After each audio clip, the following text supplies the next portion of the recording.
Hi children, welcome to Easy Economics. Today's class I am explaining the first year's topic. First year unit 2. Already in the previous class I explained the meaning of cardinal and ordinal, total and marginal utilities. So today I am explaining the law of diminishing marginal utility. So it is the most important question for 10 marks. Okay, children. So what is the law of diminishing marginal utility? Children, the meaning is there in the name of itself. Okay, what is the meaning of the law of diminishing marginal utility? What it explains? So that is there in its name only. So it means diminishing means decreasing. Diminishing means decreasing. And marginal means children extra or additional. Additional or extra. Okay children. So here what is declared? Diminishing, additional or extra utility is decreasing. So here what is the extra good? What is extra or what is an additional unit? So here if we are consuming the more units of the same good from the additional units, the utility derived by the consumer will diminish. That is the reason this law is called law of diminishing marginal utility. Okay children, from the extra units of the same good, the extra utility derived by the consumer will gradually diminish. So that is the reason this law is called law of diminishing marginal utility. Already you know that utility means the want satisfying capacity of a commodity at a point of time. So then it will be explained with the help of the example. For example, think that you are consuming samosa. Okay? From the first one you derived 30 utils of utility. Children, this law belongs to cardinal utility analysis. This law belongs to cardinal utility analysis. Already you know the meaning of the cardinal utility analysis. That is, utility is measured in the numbers. It is not possible in real life, but we have to assume that. Okay, Marshall explained this cardinal utility analysis. According to him, utility is measured in numbers. That is quantitatively in utils, in the form of utils. Okay, for example, you are consuming samosa. From first samosa, you derived 30 utils of utility. Okay, the utility will be 30 utils. And by consuming the second samosa, okay, second one, you derived 25 utils of utility. Okay, this is the first one, first samosa. And by consuming third samosa, you derived 15 utils of utility. Okay, so in this way, from first samosa you derived 30 utils of utility, and by consuming the second one, the utility is decreasing. That is, it is only 25 utils, and from the third samosa you got only 15 utils of utility. Means gradually, whenever you are going on consuming the additional or extra units of the same commodity, the utility derived from the commodity will diminish, gradually diminish. So in our real life also we are experiencing the same thing. By consuming the same commodity more and more, definitely the utility will diminish. The utility from the extra units will diminish.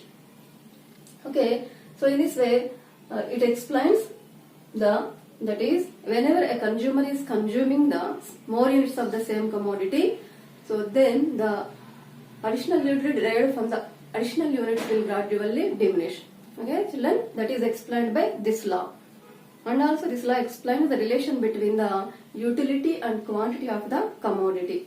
Okay, so with you here the quantity is increasing. For example, the quantity is increasing, the MU will fall. The MU will fall. There is an inverse relation between the quantity and the MU of the commodity.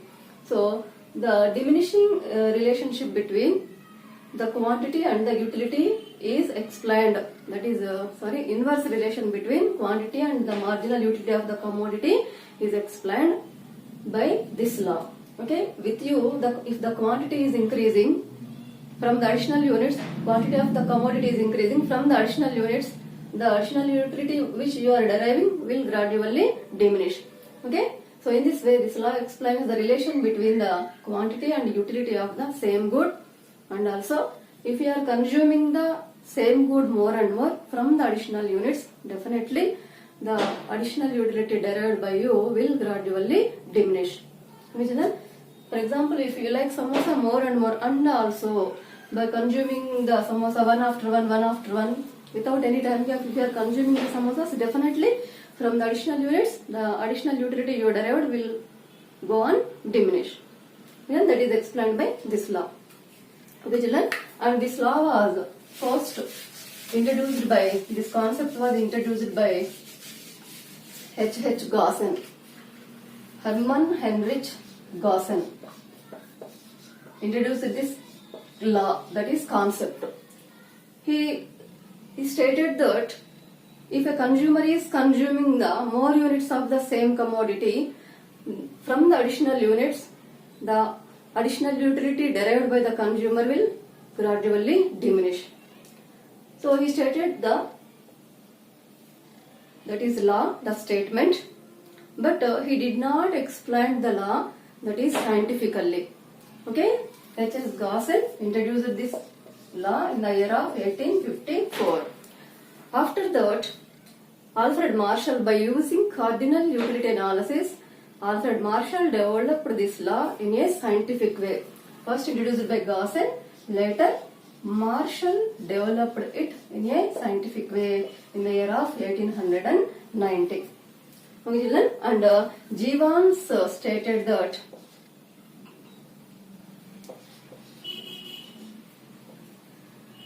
it is the first law of the Gaussen.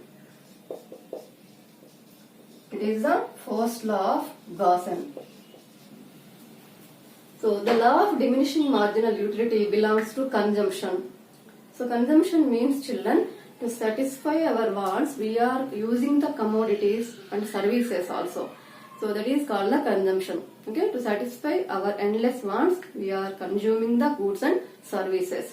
Okay, so here we are the consumer. We are the consumer who consumes the goods to satisfy his wants is called the consumer. Okay, the consumer's behavior is explained in this law. Consumer's behavior and his equilibrium is explained in this law. Okay, children, this law belongs to consumption and first introduced by Gaussen, but scientifically by using the cardinal analysis it is developed by Alfred Marshall. Scientifically developed by Alfred Marshall. Jevons stated that it is the first law of the Gaussen. And in the real life we are having the unlimited wants. Our wants are endless. So even though our wants are endless, satisfaction of a single want is possible. Among all the wants, we are able to satisfy a single want completely. It is possible. Satisfaction of all the wants is not possible to us, but among all of our wants, satisfaction of a single want is possible. Okay, children? So this theory depends upon the fact. What is the fact? A want is completely satisfied by us. A single want is completely satisfied by us among all of our wants. This theory depends upon the fact. This theory explains the consumer's behavior while he is consuming a single commodity. It is a one good model. If a consumer is consuming a single commodity, at that time his behavior is explained by the law of diminishing marginal utility. So whenever the consumer is consuming the more units of the same good, at that time from the additional units, the additional utility derived by him will diminish. So it will explain the relation between the quantity and utility of the same commodity. If with us the quantity is increasing, the MU will diminish. Okay, children? Gradually it will diminish. Okay, so this law explains the relation between the quantity and utility of the commodity, the same commodity. Children, next one, this theory is depending upon some assumptions. Beyond the assumptions only, this law is applicable. Before that, Marshall and so many economists has given that is definitions to the law of DMU.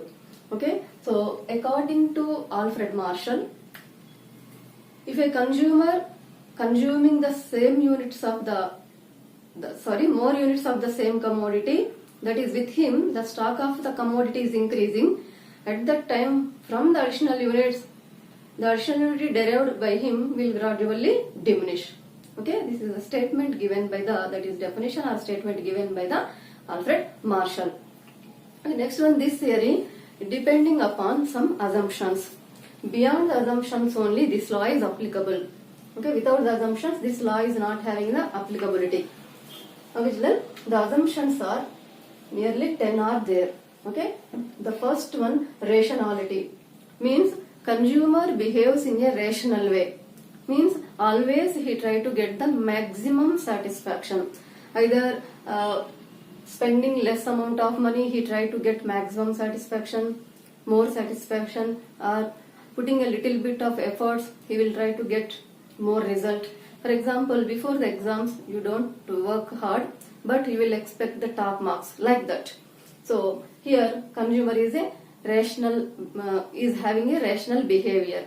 Okay, so always he try to get the high amount of satisfaction. Next one, independent utility.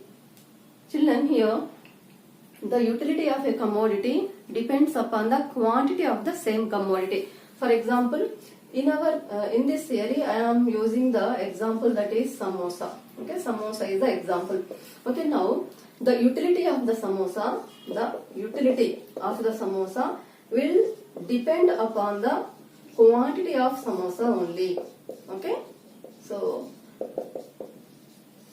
the utility of samosa is depending upon the quantity of the samosa.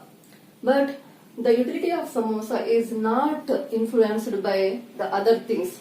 Okay, other things are not influencing the utility of a commodity. Utility of the commodity is depending upon the quantity of the same commodity. It is said that independent utility. Okay, the utility of a commodity is not influenced by the quantity of the other goods.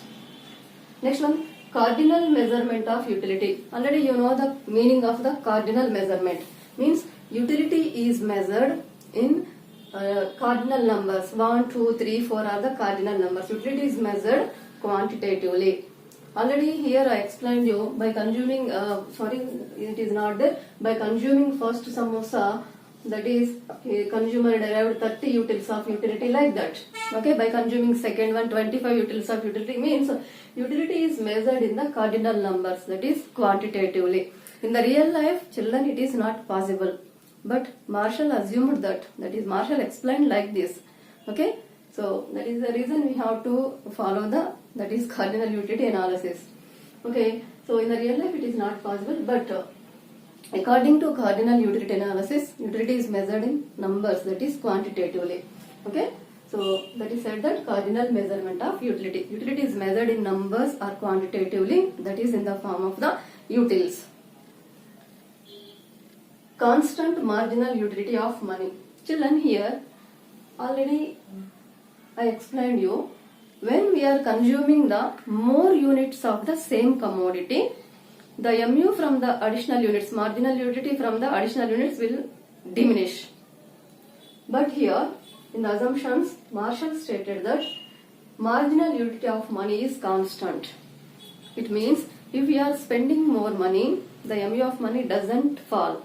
Or if you are spending less amount of money, the MU of money doesn't rise. Okay, so it means there is no change in the marginal utility of money.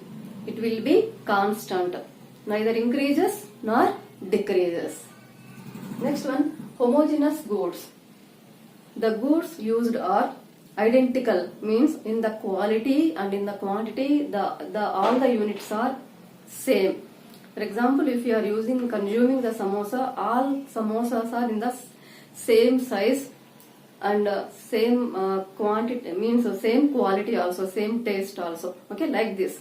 that is called homogeneous goods or identical goods. In case of quantity, quality, color, taste, etc., all the units are the same.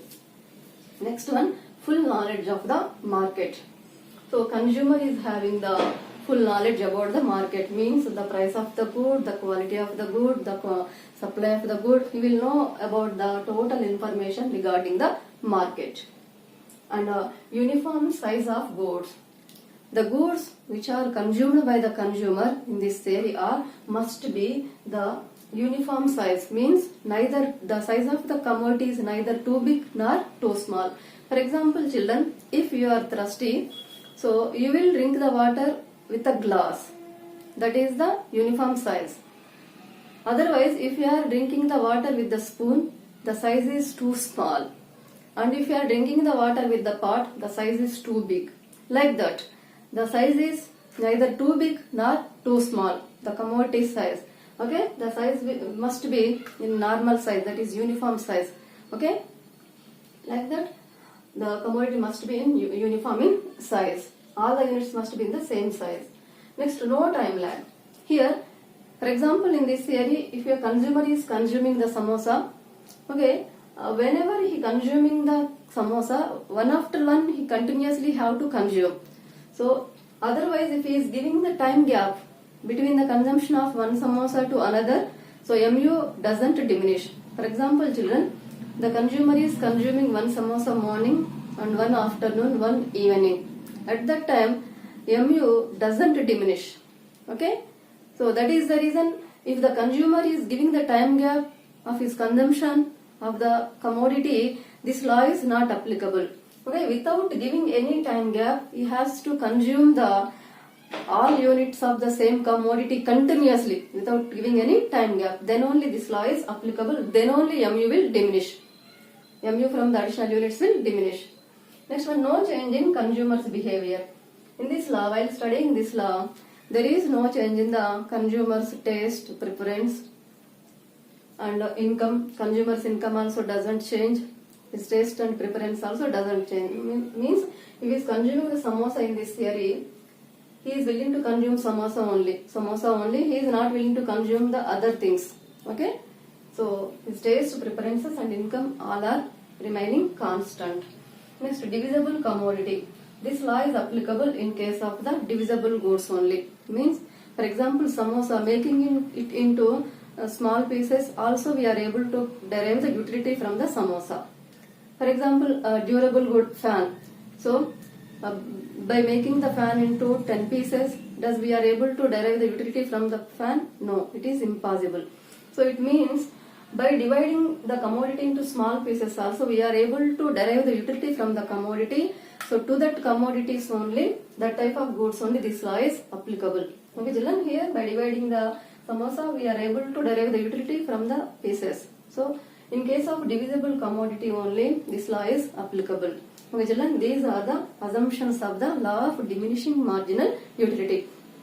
Children, to remember these assumptions easily, see children, first letter I wrote by using the red pen. Means we have to prepare a word, so easily remember that is assumptions of this law. Generally, what is the spelling of the rich? R-I-C-H. But in this theory, to remember that is assumptions, to the rich we are having two C's. Okay, rich, R-I-C-C-H. Okay, one C is additionally adding. So remember like this. And next one, F-U-N-D, fund. But additionally one N is adding. Okay, F-U-N-N-D. So in this way, a rich fund. Like this, you are able to remember the assumptions of the law of diminishing marginal utility. One C is additionally adding here and one N is additionally adding here. Okay, R indicates rationality, I indicates independent utility, C indicates cardinal measurement of utility, and another C indicates the constant MU of the money, H indicates homogeneity of the goods, F full knowledge about the market, U uniform size, and no time lag, and another N, no change in the consumer's taste and preferences. Okay. D, commodity, divisible commodity. Like this, children, by using the first letter of all assumptions, I prepared a word. So rich fund. So if you remember this word, it is easy to remember the assumptions. Okay, children, once again, the law of diminishing marginal utility belongs to the consumption. Okay, that is, we are the consumers. We consume the goods to satisfy our wants. Okay, children. So our behavior is explained in this law, that is the consumer's equilibrium. A single consumer's equilibrium and single consumer's equilibrium is explained in this law. According to this law, if you are consuming the more units of the same commodity, from the additional units, the extra utility derived by us will gradually diminish. That is the reason it is called the law of diminishing marginal utility. It was first derived by H. Gaussen in the year of 1854. But he is not explained it scientifically, only he has given the statement. Later, Alfred Marshall explained this law based on cardinal utility analysis and scientifically developed this law in the year of 1890. And Gibbons stated that it is the first law of the Gaussian. Okay, so law of diminishing marginal utility explains the consumer's behavior. This law belongs to consumption. And even though our wants are unlimited, but satisfaction of a single want completely is possible. This law depends upon the fact. If a consumer is consuming the single commodity, at that time this law explains the consumer's behavior. And whenever the consumer is consuming the more units of the same good, from the additional units he will get that is additional utility that will in diminishing way. So this law explains the relation between the quantity and utility of the commodity. Children, diagrammatic explanation I will explain in the next video. Children, if you like this video, do like, subscribe and share it. Thank you, children.